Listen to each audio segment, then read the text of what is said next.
혹시 하루에 소변을 8번 이상 보고 있진 않으신가요? 이런 증상이 있다면 사타구니 가려움증이 나아질 수가 없어요. 간혹 물을 거의 안 마셔서 소변 횟수가 적은 분들도 계신데요. 하루에 물을 1리터에서 1.5리터 정도 마셨을 때 소변 횟수가 몇 번인지 꼭 한번 체크해 보세요.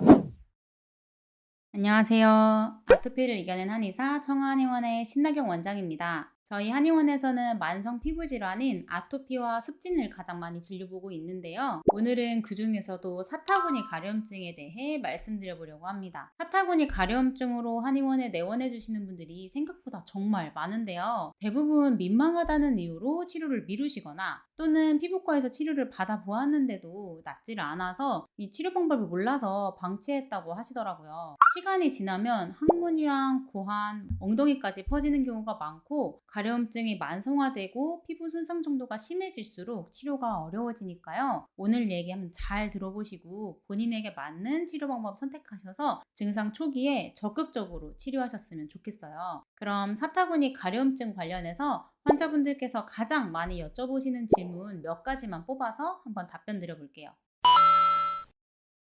첫 번째, 사타구니 가려움증, 통풍 안 되는 옷 입어서 생긴 건가요? 진료를 보다 보면 통풍을 잘 시켜주면 가려움증이 좀 나아지길래 통풍 관리만 신경 써서 잘 해주면 나아질 줄 알았다고 하시면서 병원 가는 걸 미루신 분들이 많더라고요. 단순히 사타구니 부위로 통풍이 안 되어서 가려움증이 유발되는 거였다면 가려움증이 생긴 시점이 스키니진이나 스타킹, 레깅스처럼 딱 맞고 통풍이 안 되는 옷을 입기 시작하면서 였을 거고 2주 정도만 통넓은 속옷이랑 옷으로 통풍 관리를 해주면 금방 나아졌을 거예요. 그런데 언젠가부터 조금만 통풍이 안 되는 느낌을 받아도 가려움증이 생겼다면 이건 단순히 통풍이 안 돼서 생긴 가려움증은 아니라고 볼 수 있어요. 이제 2주 이상 통풍 관리를 해보았는데도 가려움증이 호전되지 않는다면 통풍 관리만 해준다고 해서 가려움증이 호전될 수 없는 상태니까 별도의 치료를 꼭 받아보셔야 나을 수 있다. 이렇게 말씀드릴 수 있을 것 같아요.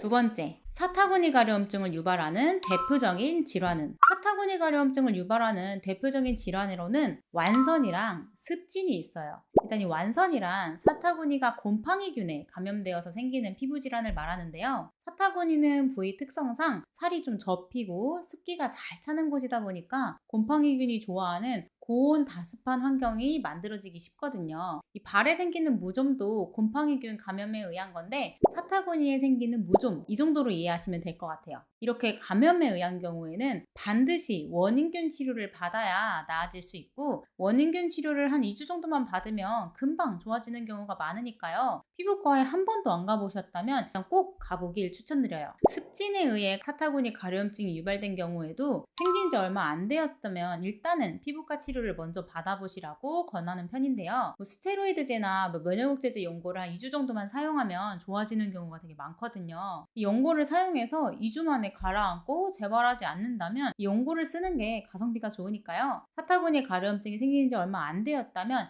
일단 피부과에 먼저 가서 진료를 보시는 것을 추천드릴게요. 제가 한의사지만 완선처럼 감염에 의한 경우나 생긴 지 얼마 안 된 습진해 같은 경우에는 피부과 치료부터 꼭 받아보라고 말씀드리는 편인데요. 문제는 이렇게 원인균 치료나 스테로이드 면역억제제 연고를 2주 정도 사용해 보았는데도 가려움증이 호전되지 않는 경우예요. 이럴 때는 더 이상 감염 문제나 피부만의 문제가 아니라 체내 면역력 문제로 유발된 가려움증이라는 거 아셨으면 좋겠어요.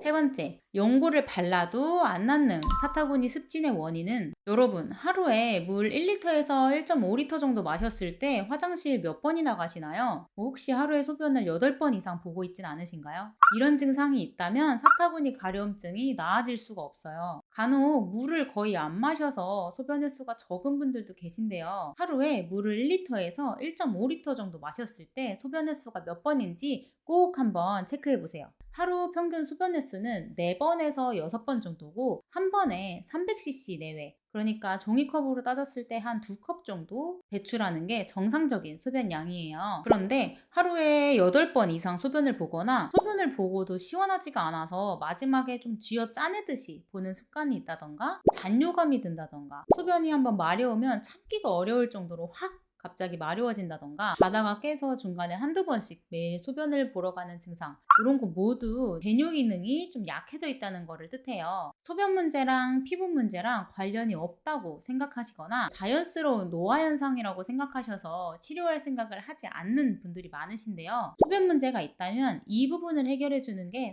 사타구니 습진 치료의 핵심이니까 반드시 이 증상부터 개선시켜줘야 사타구니 가려움증이 나아질 수 있어요. 소변 문제 외에도 면역력을 떨어뜨리고 사타구니 가려움증을 유발시키는 원인은 다양한데요. 예를 들면 내가 좀 장이 약해서 대변이 조금 자주 물러진다던가, 아니면 잔변감이 있다던가, 냉분비물이나 쿠퍼액 때문에 좀 찝찝해지는 뭐 이런 것처럼 장염이나 뭐 방광염 걸렸을 때처럼 크게 불편함이 있는 게 아니어도 대변이나 생식기 분비물로 인해서 사타구니가 지속적으로 습해지고 염증이 누적되면서 면역력이 저하되다 보면 가려움증이나 발진이 이어지기가 쉬워요. 그러니까 단순히 피부만의 문제가 아니라 우리 몸 내부의 불균형과 면역력 저하가 피부 가려움증으로 드러난다는 것을 명심하시고 이 원인을 찾아서 치료해 주려고 해야 돼요. 요약하자면 사타구니 가려움증이 생긴 지 얼마 안 되었거나 피부과에 한 번도 안 가보셨다면 일단은 꼭 한번 피부과에 가서 원인균 치료나 연고 치료부터 받아보시는 걸 추천드리고요. 2주 넘게 해당 치료를 받아보았는데도 가려움증이 호전되지 않는다거나 지속적으로 재발하는 경우에는 피부만의 문제가 아니라 면역력 문제로 유발되는 가려움증이라는 거 꼭 명심해 주셨으면 좋겠어요. 그리고 특히 사타구니 부위 특성상 소변 문제, 대변, 생식기 분비물 문제가 대표적인 원인인데 세부 원인은 환자분들마다 좀 다를 수 있으니까 반드시 이 환자분들마다 원인이 되는 증상 치료를 받으셔야 사타구니 가려움증이 개선될 수 있다. 이렇게 정리해 드릴 수 있을 것 같아요. 아무리 오래되고 심한 사타구니 습진이라고 하더라도 해당 원인만 해결해 주면 충분히 치료될 수 있으니까요. 어떤 검사를 해도 안 나와서 원인도 모르고 평생 이렇게 살아야 하는구나 생각하지 마시고 꼭 치료받으셨으면 좋겠어요. 오늘은 만성 사타구니 가려움증에 대해 한번 말씀드려 보았는데요. 빠른 치료와 적극적인 관리하셔서 편안한 일상으로 돌아가시길 바라겠습니다. 오늘 영상도 도움이 되셨길 바랍니다. 감사합니다.